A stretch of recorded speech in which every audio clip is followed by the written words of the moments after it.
Assalamualaikum warahmatullahi wabarakatuh.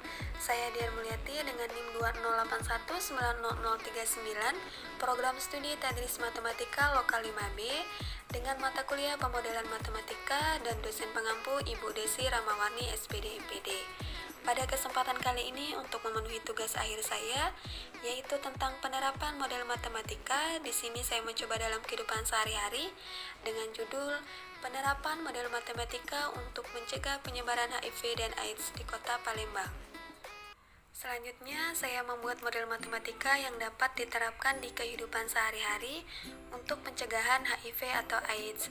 Model matematika yang digunakan adalah NH tambah X sama dengan dalam kurung 1 ditambah R dikali P pangkat X dikali NH, yaitu dengan menggunakan rumus eksponensial dengan mengharuskan NH, R, dan P mendekati 0. Nah, dengan demikian model matematika dapat diterapkan supaya meminimalisir penyebaran HIV atau AIDS di Kota Palembang. Jadi, sebelumnya HIV atau AIDS ini merupakan penyakit menular yang disebabkan oleh infeksi virus HIV yang menyerang sistem kekebalan tubuh. Infeksi tersebut menyebabkan penderita mengalami penurunan ketahanan tubuh sehingga sangat mudah untuk terinfeksi berbagai macam penyakit lain yang disebut dengan AIDS. Nah, epidemi HIV dan AIDS juga menjadi masalah di Indonesia yang merupakan negara urutan kelima yang paling berisiko HIV atau AIDS di Asia. Laporan kasus baru HIV meningkat setiap tahunnya sejak pertama kali dilaporkan. Untuk Provinsi Sumatera Selatan, tercatat sampai dengan Juni 2021, jumlah pengidap HIV sebanyak 1.634 penderita HIV dan sebanyak 1.790 penderita AIDS. Khususnya di Kota Palembang, jumlah penderita HIV sampai dengan Juni 2021 sebanyak 1.085 penderita. Sementara sebanyak 1.184 penderita AIDS yang tercatat berada di Kota Palembang. Untuk bulan Juni 2021, terdaftar 1.180 ODA dengan ART hanya 53%. Nah, seperti diketahui bahwa infeksi HIV merupakan penyakit kronis yang dapat dikendalikan dengan pemberian obat ARV seumur hidup. Antiretroviral yang sering disebut dengan ARV merupakan satu-satunya obat yang dianggap memberikan manfaat besar dalam menekankan perkembangan virus HIV di dalam tubuh. Obat ARV mampu menekankan jumlah virus HIV di dalam darah sehingga kekebalan tubuhnya tetap terjaga. Jadi, kepatuhan pasien untuk minum obat ARV adalah hal yang sangat penting untuk dipertimbangkan sebelum memulai pengobatan. Tujuan utamanya adalah minum obat ARV setiap hari dan tidak pernah lupa sekalipun.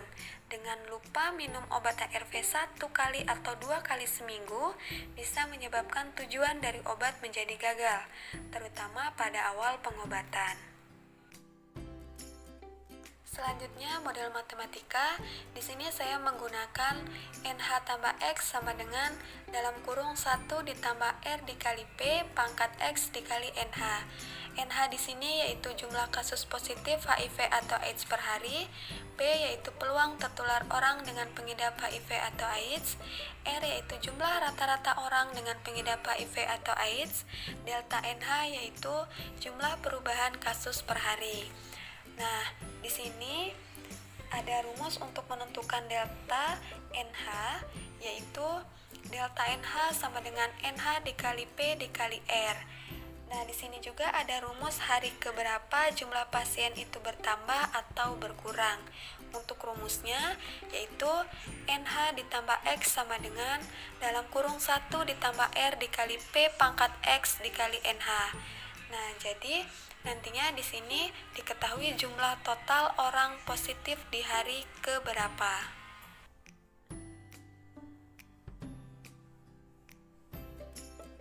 Selanjutnya, contoh penerapan model matematika. Nah, misalkan NH sama dengan 1, masuk di Kota Palembang. maka hal ini bisa menyebabkan penyebaran HIV atau AIDS. Jadi rata-rata orang yang bertemu NH, misalnya pengguna narkotika suntik, melakukan hubungan intim dengan pengguna narkotika suntik, dan lain sebagainya adalah 20 orang, atau R sama dengan 20, serta mereka tidak menyadari atau membiarkan HIV atau AIDS di dalam tubuh, sehingga bisa tertular ke anak dan lain sebagainya. Maka peluang terkena HIV sangat besar. Jadi dengan asumsi tersebut, maka didapatkan NH sama dengan 1, R sama dengan 20, P-nya yaitu 0,5. Nah, untuk 0,5 ini didapatkan dari antara akan terkena atau tidak terkena virus. Nah, selanjutnya delta NH sama dengan NH dikali P dikali R. Jadi NH-nya yaitu 1, P-nya yaitu 0,5, dan R-nya yaitu 20. Didapatlah hasilnya 10. Jadi jumlah penambah kasus HIV atau AIDS di Kota Palembang yaitu 10 orang per harinya. Jadi per hari ini dihitung jika per harinya saling bertemu NH atau pengidap HIV atau AIDS. Misalnya pengguna narkotika suntik, melakukan hubungan intim dengan pengguna narkotika suntik, terus seperti faktor transfusi darah atau misal menerima donor darah dari penderita HIV. Nah, untuk contoh yang selanjutnya, di sini kita juga dapat memprediksi total jumlah orang yang terkena HIV atau AIDS pada hari kelima, jika rata-rata seperti contoh sebelumnya. Nah, di sini saya mencoba di hari kelima, yaitu dengan menggunakan model yang tadi, yakni NH tambah X sama dengan 1 ditambah R dikali P pangkat X dikali NH. Jadi kita substitusikan seperti yang sebelumnya, didapatlah 1 ditambah 10 dikali 0,5 pangkat 5 dikali 1. Dan hasilnya yaitu 3125. Jadi setelah kita memprediksi total jumlah orang yang terkena HIV atau AIDS pada hari kelima, terlihat adanya penyebaran HIV atau AIDS yang sangat cepat, sehingga mencapai 3125 orang. Nah, di sini model matematika yang bisa kita gunakan dalam kehidupan sehari-hari. Contohnya yang saya sampaikan, kita bisa mengetahui tingkat penambahan atau pengurangan jumlah HIV atau AIDS pada hari-hari yang diinginkan. Misalnya ke hari ketiga, keempat, ke-10, dan seterusnya. Baiklah, terima kasih. Semoga bermanfaat. Saya akhiri. Wassalamualaikum warahmatullahi wabarakatuh.